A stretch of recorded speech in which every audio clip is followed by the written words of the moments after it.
Bismillahirrahmanirrahim. Assalamualaikum warahmatullahi wabarakatuh. Alhamdulillahirabbil alamin. Alhamdulillahilladzi hadana lihadza wa ma kunna linahtadiya laula an hadanallah. Asyhadu an la ilaha illallah wa asyhadu anna Muhammadan abduhu wa rasuluhu la nabiyya ba'dah.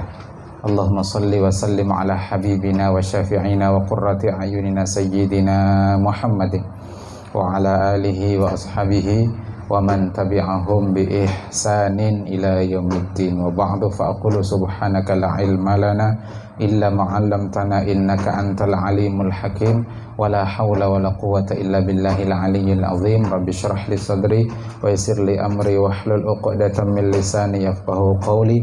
Rabbi zidna ilma warzuqna fahma. Allahumma faqihna fid din wa 'allimna ta'wil. Allahumma nawwir qulubana kama nawwartas samawati wal arda abadan abada innaka 'ala kulli syai'in qadir. Allahumma ij'al lana minal ulama wal 'amilin wal mukhlisin. Allahumma ahyina bi hayatil ulama wa amitna bi mautis syuhada wahsyurna bi zumratil awliya wa adkhilna jannata ma'al anbiya ya rabbal alamin. Allahumma anta rabbuna farzuqna al-istiqamah. Amin ya Allah ya mujibas sa'ilin. Nabtadi'u hadzal majlis bi qiraati suratul Fatihah bi niyati thawabuhu li muallif hadzal kitab Syekh Muhammad Syakir wa li jami'i masyayikhina ila muntaha sanadihim wa walidina wa li jami'il muhsinin wal muhsinat fi hadzal ma'had wa lil mu'minin wal mu'minat. Al-Fatihah. A'udzubillahi minasyaitonir rajim. Bismillahirrahmanirrahim. Alhamdulillahirabbil alamin. Arrahmanirrahim. Maliki yaumiddin. Iyyaka na'budu wa iyyaka nasta'in. Ihdinas siratal mustaqim, siratal ladzina an'amta 'alaihim ghairil maghdubi 'alaihim waladdallin. Amin. Bismillahirrahmanirrahim. Qala al-musannifu Asy-Syaikh Muhammad Syakir fi kitabih Wasail Aba lil Abna rahimahullahu ta'ala wa nafa'ana Allah bihi wa bi 'ulumihi fid dharain amin. Ad-darsus tsanil 'ashar. Pelajaran yang ke-12 fi fadilatis sidqi, mengenai keutamaan jujur.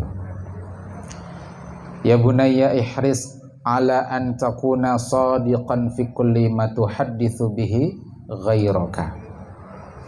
Wahai anakku sayang, ini panggilannya Luqmanul Hakim kepada putranya. Ya bunayya la tusyrik billah, inna syirka la zulmun azim. Juga panggilannya Nabi Ibrahim alaihissalam kepada putranya Nabi Ismail alaihissalam. Jadi panggilan lembut orang-orang soleh, para nabi, para waliullah, memanggil anaknya dengan panggilan ya bunayya, wahai anakku. Jadi para guru juga perlu membiasakan, ya, membiasakan karena ini sebaik-baik kalam. Kenapa sebaik kalam? Karena itulah kalam yang dipilih oleh para nabi, dipilih orang soleh, dan itu diabadikan dalam Al-Qur'anul Karim. Ya bunayya la tusyrik billah, inna syirka la zulmun azim. Bahasa kita tuh nak, oh nak, sebanyak oh nak, wahai anakku, ihris, bersemangatlah, ala an takuna, agar engkau menjadi shadiqan, orang yang jujur, fi kulli ma tuhadditsu bihi ghairaka, pada setiap apa yang engkau bicarakan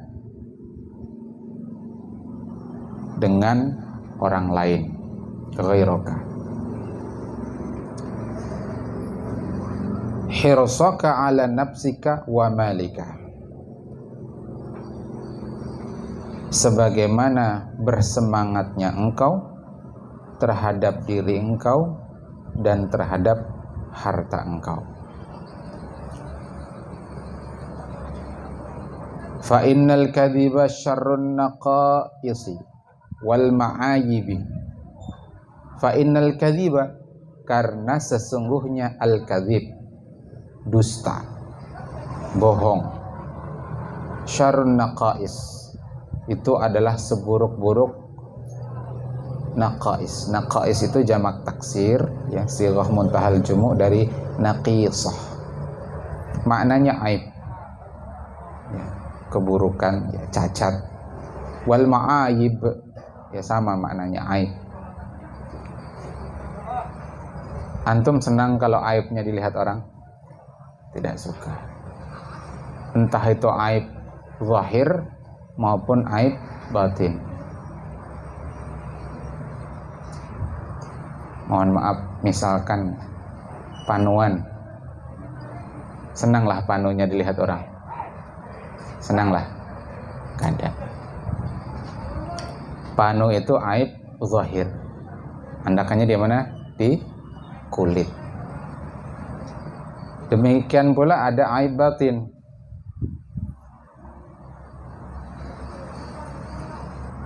Perilaku.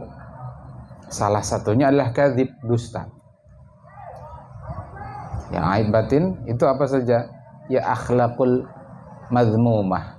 Seluruh perbuatan-perbuatan yang dicela. Hasad, sombong, riya, serakah, bahasa Arabnya tomak. Senanglah dinampakkan aibnya? Tidak senang. Makanya di kumpulan wirid, zikir dan salawat itu ada doa, Allahumma astur uyubi. Ya Allah, tutupilah aib-aibku. Sekaligus kita minta ditutup juga aib guruku. Karena kalau aib guru nampak di hadapan murid, wibawa guru itu akan runtuh, akan jatuh. Kalau wibawa guru runtuh, jatuh, murid bisa jadi tidak lagi taat dengan gurunya. Apakah guru punya aib? Setiap manusia punya aib. Manusia pasti bisa berbuat salah. Satu-satunya yang maksum itu adalah al-anbiya war rasul, para nabi dan rasul. Hatta kalau ada orang namanya maksum, tetap dia tidak maksum. Ustadz punya teman lulusan Al-Falah, penyiar baru, namanya Ustadz Maksum. Kalau Ustadz ketemu beliau, Masya Allah Ustadz, ismuka Maksum, lakin anta ghairu Maksum. Sering Ustadz guyoni begitu. Masya Allah Ustadz, nama antum itu Maksum, lakin anta ghairu Maksum. Tapi antum tidak maksum. Ketawa beliau. Antum gak ketawa berarti gak paham. Yang ketawa berarti paham. Nama antum itu maksum, tapi antum tidak maksum, tidak terjaga dari maksiat. Karena yang maksum itu hanya nabi dan rasul. Guru kita itu juga pasti punya kesalahan, punya aib. Tapi kita berdoa mudah-mudahan aib itu tak nampak di mata kita. Karena kalau aib guru itu nampak di mata kita, kita tidak lagi bisa mengambil faidah ilmu dari guru kita. Wahdhar ya bunayya, dan berhati-hatilah wahai anakku, antashtahira baina ikhwanika wa asati dzatika bil kadhibi. Hati-hatilah wahai anakku, tersebarnya, viralnya kebohonganmu itu di hadapan temanmu, guru-gurumu. Bil kadhib, itu di kebohongan. Fala yusaddiquka ahadun fi ma taqulu wa in kana haqqan. Kalau itu sudah tersebar, sudah viral, fala yusaddiquka, maka tidak lagi yusaddiquka, membenarkan engkau, ahadun, seorang pun, baik teman, guru, dan lain sebagainya. Fi ma taqulu, pada apa yang engkau katakan, wa in kana haqqan, meskipun engkau itu mengatakan perkataan yang benar. Pernah nonton serialnya Upin Ipin? Pernah ya? Ada serial tentang petani dan serigala. Pernah tonton? Ada petani berteriak minta tolong. Tolong, ada serigala di sini. Gitu ya lagunya ya. Padahal serigalanya ada tidak? Tidak ada. Datanglah Hang Upin dan Hang Ipin. Ternyata Frank. Bahasa sekarang itu Frank.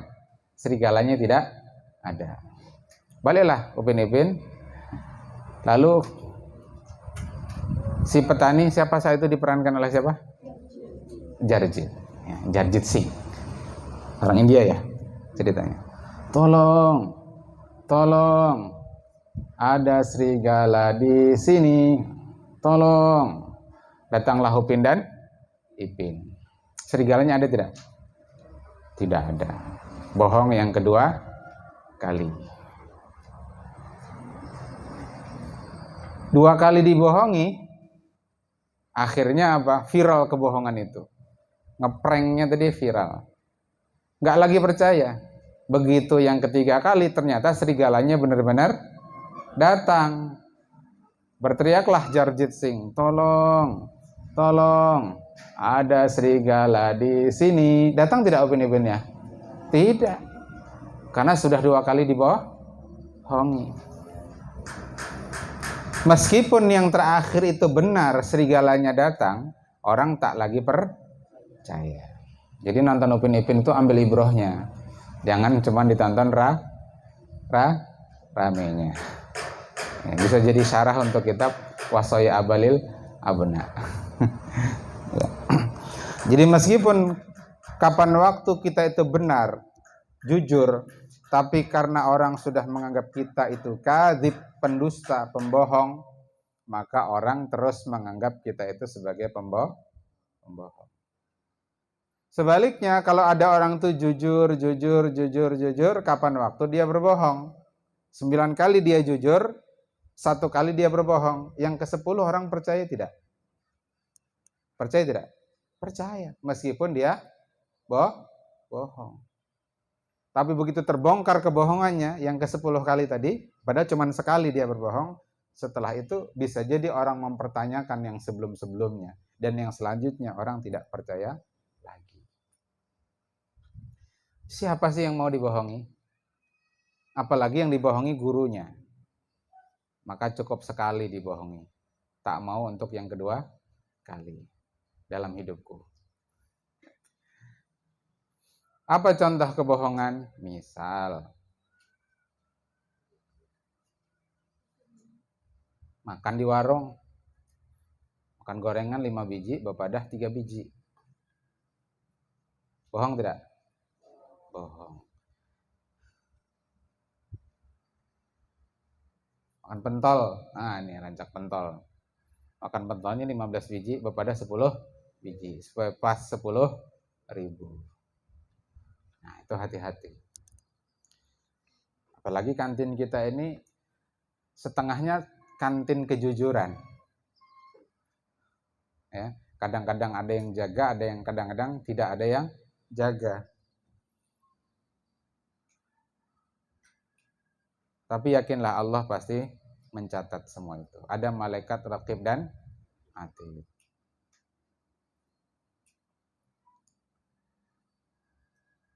Kan yang jaga kekawanan juga.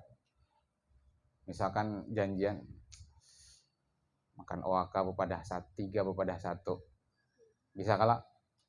Bisa kan? Ya. Kakak yang jaga kantin besusunya aja kita. Pian kita jogein makan 5 bepadah 2 kar bapak. Misal nih. Semua ada dalam pantauan catatan Allah Subhanahu wa taala. Begitu pula dalam hal bicara.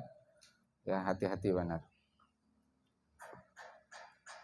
Nanti dalam kitab As-Saksiyah Islamiyah juz awal Al-Alamah Syekh Taqiyuddin An-Nabhani sebutkan semua bentuk kedustaan itu berdasarkan dalil yang qat'i baik subut maupun dalalah hukumnya haram. Berbohong, berdusta itu hanya boleh dalam 3 keadaan. Dalam apa tadi? 3 keadaan. 1, ketika berperang. Perang itu justru kata Nabi al-harbu al-makidah. Perang itu tipu daya. Jangan jujur perang. Ditelepon sama musuh. Kapan mau menyerang? Insya Allah jam 6:15. habis sholat subuh berjamaah. Nanti kami berangkat dengan 20.000 pasukan, itu kami bagi dua, bagi tiga. Sebelah kanan 7.500, sebelah kiri 7.500, tengah 5.000. Tapi kami munculkan dulu yang tengah biar kelihatan sedikit 5.000. Nanti ketika musuh terpancing baru kami kepung dari sisi kanan dan kiri. Masing-masing jumlah pasukannya tadi 7.500 kali 2 jadi 15.000. Nah, jumlah senjata kami meriam sekian, tank sekian. Nah, itu tidak syar'i. Perang kok jujur. Ya. Nabi itu dalam banyak peperangan beliau hanya satu kali yang secara terbuka menjelaskan para sahabat rute perjalanannya, yaitu dalam perang Tabuk disebut dengan Jaisul Usrah. Ya, pasukan yang usrah mengalami kesulitan. Kenapa? Karena itu musim panas, terik, kurma sedang masak-masaknya, dan itu pasukan paling besar yang dipimpin oleh Rasulullah, 30.000 pasukan, dibagi menjadi 3 kelompok, 10.000, 10.000, 10.000. Jaisul Usrah. Selain itu, semua peperangan yang dipimpin Nabi tidak menjelaskan rute perjalanannya. Jadi para sahabat itu cuma ikuti saya, tanpa diberitahu, ini loh rutenya. Jadi artinya apa? Terkadang seorang pemimpin itu juga tidak perlu membuka semua, mengobral informasi, ya, maklumat kepada bawahannya. Ada hal-hal tertentu yang perlu dia simpan. Sabar menyimpan informasi, karena kalau itu dibuka, justru tidak menyelesaikan masalah atau justru menambah masalah. Itu makanya antum ya, saya sampaikan, mendapat curhatan dari kawan itu amanah berat. Karena begitu kawan curhatnya itu sifatnya aib kawan, itu jadi amanat untuk kita untuk menyimpan curhat itu. Karena kalau kita buka, berarti kita tidak amanah menyimpan aib orang lain. Itu yang pertama, dalam kondisi perang. Yang kedua, dalam kondisi mendamaikan dua orang yang bersengketa, berkelahi. Ada yang berkelahi, satu lari misalkan, lalu kemudian sembunyi dalam kolong ranjang rumah kita. Datang orang yang kedua membawa parang, lari tengah-tengah. Ada yang lihat si fulan tidak? Oh ada, itu di bawah ranjang. Itu jujur yang terlarang. Lalu yang ketiga, boleh berbohong, ya, kaitannya dengan kehidupan suami istri. Nyaman lah bi sayurnya, nyaman benar, padahal masin benar. Ya Pak, masakannya mantap benar, dari yang kada begigi sampai habis gigi.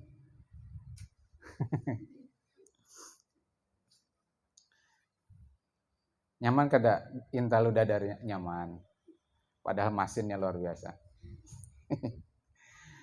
Hintalu itulah, nah Ustaz mahdakan. Hintalu itu kada beuyah gini nyaman sudah. Bujurlah. Jadi kalau hendak diuyahi juga, uyahi sedikit aja. Menambah nyamannya hintalu itu sedikit uyah. Bila sampai kebanyakan uyah, yaitu kemasinan karanya. Paham ya kalau lah? Ya, jadi kalau masak hintalu dadar atau hintalu ceplok, terus banyak uyahnya. Asal ada aja. Karena seandainya tanpa diuyahi pun hintalu itu sudahnya.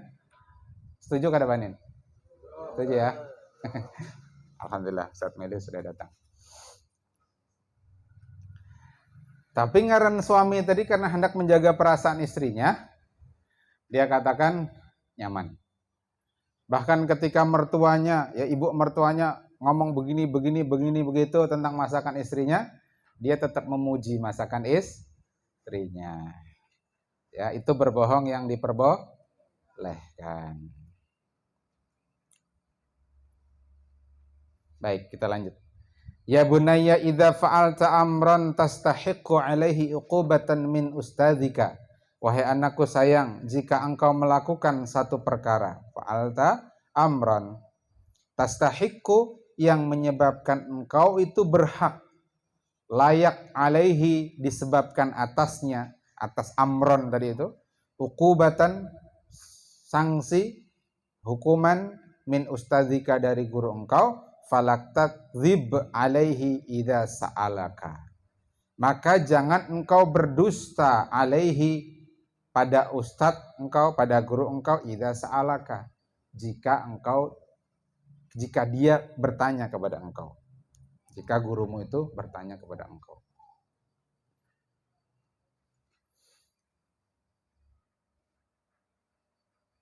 Jeder, pecah kaca ruang guru misalkan, karena main futsal di halaman.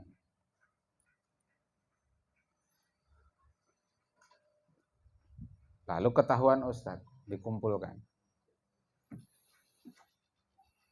Siapa yang tadi main futsal? Dan siapa yang tadi men-shoot dengan shoot yang kencang, ya, presisi luar biasa, tepat sampai kaca ruang guru pecah. Jar si A, si B ustadz, jar si B, si C ustadz. Wah, masing-masing yang menunjuk kawan. Padahal pelakunya adalah si A misalkan. Dia itu berhak mendapat hukuman. Kenapa? Karena kurang apik tadi misalkan, menendang, kurang kontrol. Apa istilahnya itu? Pitch kontrolnya kurang. Ya. Kurang kontrol.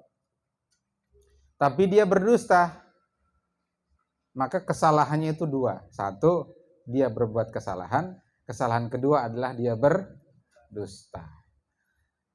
Jadi fala takdzib, jangan kau berdusta alaihi, pada ustadz, pada guru, idza sa'alaka.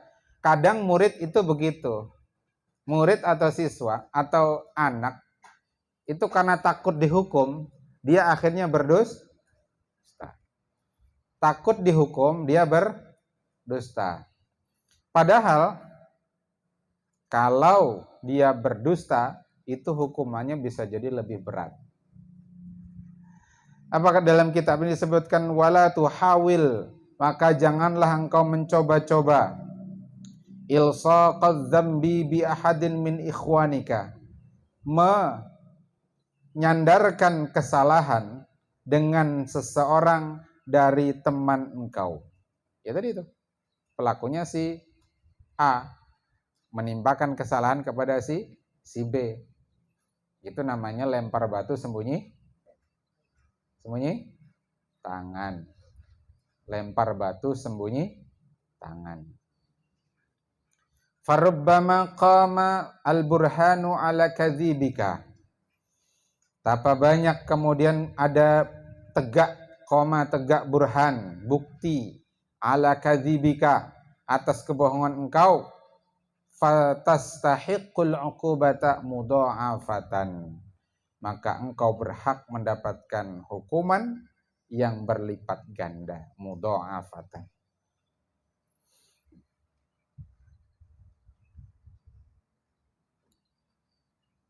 Ingat, tidak ada kebohongan yang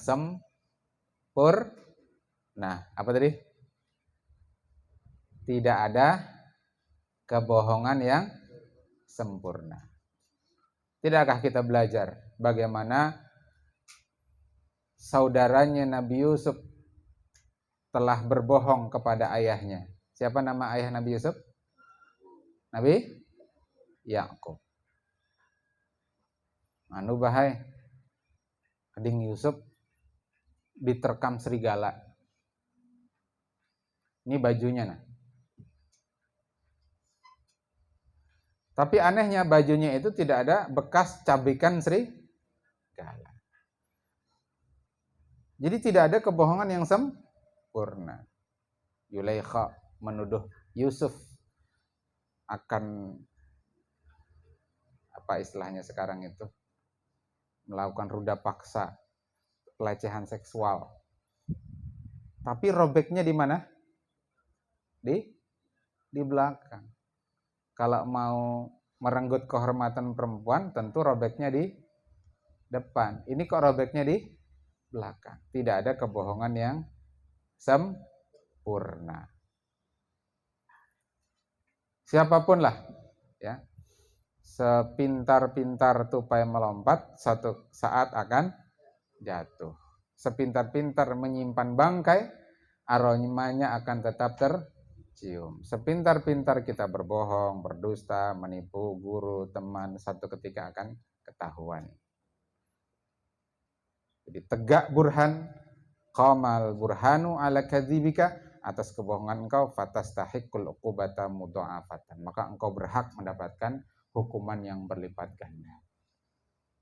Mungkin sekali sukses berbohong, aman. Kedua sukses berbohong, aman.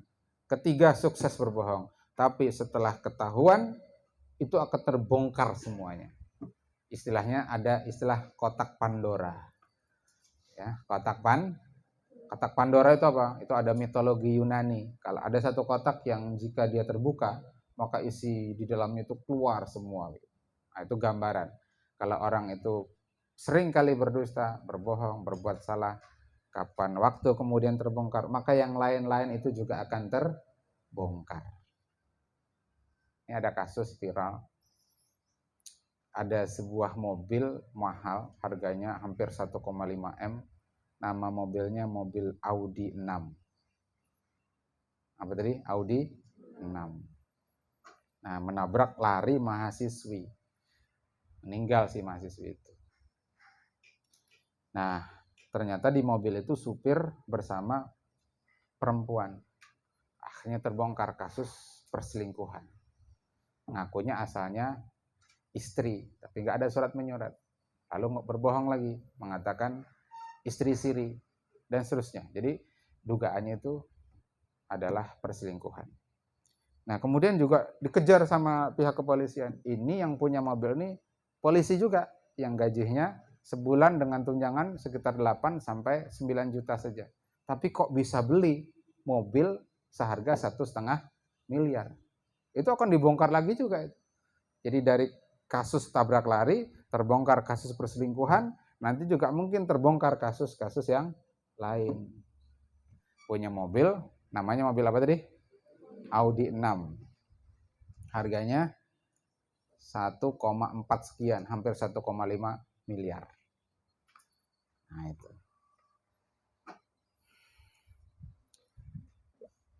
Mudha'afatan, berlipat ganda. Uqubatadz dzambi, yang pertama adalah hukuman atas dosa, ya, kesalahan yang dilakukan. Wa uqubatul kadzibi, dan yang kedua hukuman atas kebohongan. Wahai hata antunjiyaka hadhil uqubata min uqubati rabbika alladzi ya'lamu ma tukinnuhu fi sadrika. Kemudian Syekh Muhammad Syakir mengingatkan kita, hai hata, jauhilah, antunjika,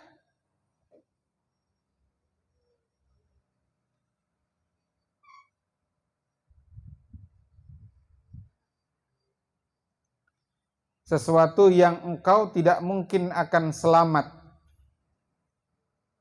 Hadhil uqubah, dari hukuman ini, min uqubati rabbik, dari siksaan dari Tuhanmu, alladzi, yang ya'lamu, dia itu mengetahui, ma tukinnuhu fi sadrika, apa yang engkau sembunyikan ia di dalam dadamu.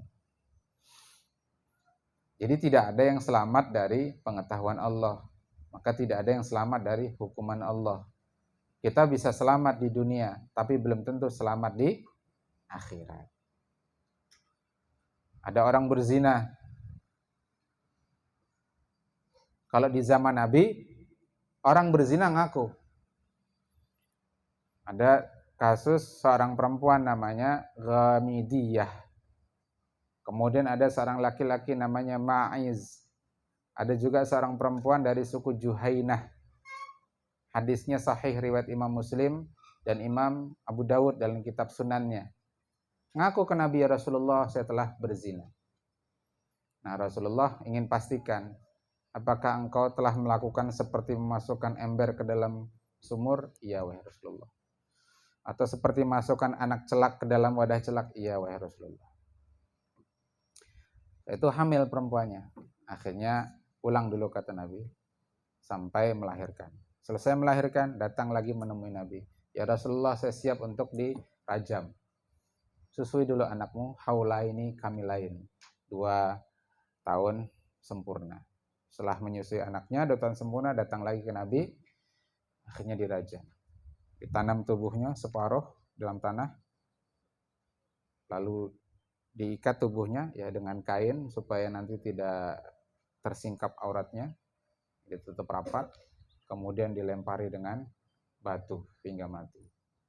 Dan eksekusinya itu di tempat umum.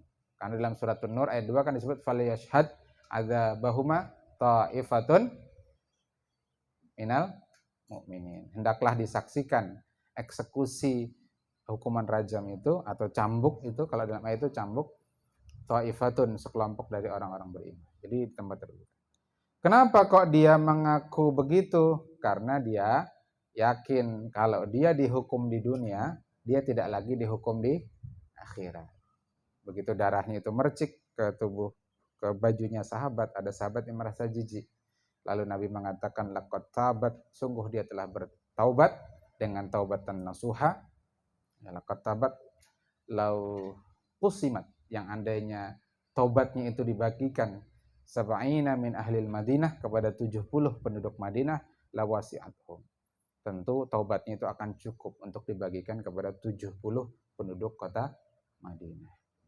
Kenapa kok dia i'tiraf, mengaku atas perzinahan yang dilakukan? Karena dia meyakini tidak ada yang terlewat dari pantauan Allah, dan kalau dia tidak bertobat di dunia, dia akan disiksa di akhirat. Maka dia memilih untuk dihukum di dunia, tapi tidak lagi disiksa di akhirat. Karena siksaan Allah itu lebih berat. Jadi wahai anakku sekalian, antum bisa jadi selamat dari pantauan ustadz, dari pantauan teman, tidak ketahuan nguntit barang kantin tadi misalkan, atau mohon maaf misalkan mengambil duit kawan ya di lemari kawan karena lemarinya tidak dikunci. Tapi tidak ada yang terlewat dari pantauan Allah Subhanahu wa taala. Hati-hati pakai ampun kawan tuh. Pakai buku kawan, pulpen kawan, baju kawan, kupiah kawan. Bilanya inya kada ridho, kada bepadah biar memakai, hukumnya ghasab. Hukumnya ghasab. Bilanya inya kira-kira ridho, kada apa-apa. Ada pulpen pun kawan misalkan, pakai aja nah. Yang kira-kira ridho aja. Tapi itu harus bepadah. Tadi ulun minjam pulpen pian. Atau antum. Anak tadi pakai pulpen antum. Kalau banin antum ya. Kalau banat antun nah. Jangan antum juga. Banat dengan banat, ba antum. Kalau kira-kira inya ridho, kada apa-apa. Tapi kalau kira-kira inya tidak ridho, babnya ghasab. Jadi supaya aman bepadah dulu. Ya bunayya innallaha ta'ala qad la'anal kadzibina fi kitabihil aziz. Wahai anakku sayang, sesungguhnya Allah Ta'ala, sungguh Allah telah melaknat orang-orang yang berdusta, ya, pendusta fi kitabihil aziz, dalam kitabnya yang Kitabul Aziz, yakni Al-Qur'anul Karim. Fahal tarda an takuna mal'unan 'indallahi wa anta 'ala talabatil ulumid diniyah. Apakah engkau ridha? Fahal tarda, apakah engkau ridha? Engkau rela an takuna, engkau mal'unan, dilaknat, dan yang melaknat itu Rabbul Alamin, Tuhan semesta alam, pencipta kita semua, yang menggenggam jiwa-jiwa kita, yang melimpahkan rizkinya kepada kita, yang memberikan kesempatan hidup kepada kita, yang menggratiskan oksigen kepada kita. Allah melaknat kita, nah, ridholah dilaknat Allah. Ridho, karena maulah dilaknat Allah. Apa maksud dilaknat Allah? Yakni ab'ad minar rahmah, ab'ad min rahmatillah, jauh dari rahmat Allah, jauh dari kasih sayang Allah. Nah, kita ini kan hidup karena kasih sayang Allah. Oksigen gratis, diberikan kecerdasan, diberikan ilmu, itu rahmat Allah berataan. Tapi kalau sudah dilaknat Allah, aba'at min rahmatillah, na'udzubillah, tsumma na'udzubillah, wal iyadzubillah. Sementara anta ala talabatil ilmi diniyah. Sementara engkau itu adalah penuntut ilmu agama. Yang tolabah lah. Tolabah itu santri. Jadi kalau rabitatu tolabah, ya tolabah, tanpa memanjangkan huruf lam. Jadi rabitatu tolabah, lima'ad daril ma'arif. Jadi rabitatu tolabah artinya ikatan santri, lima'ad daril ma'arif, ma'ad daril ma'arif. Ya bunayya wahai anakku, idza kadzabta marratan, jika engkau berdusta satu kali, wa najauta, lalu engkau selamat, ya bebas, enggak ada yang tahu, ya, sukses berdusta. Haitsu la yujadu syahidun alaik, di mana tidak ada seorang saksi pun.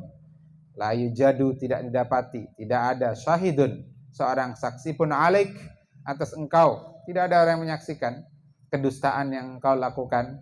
Faqallama tanju fi ghairiha, maka sangat sedikit, faqallama maka sedikit, tanju engkau selamat, fi ghairi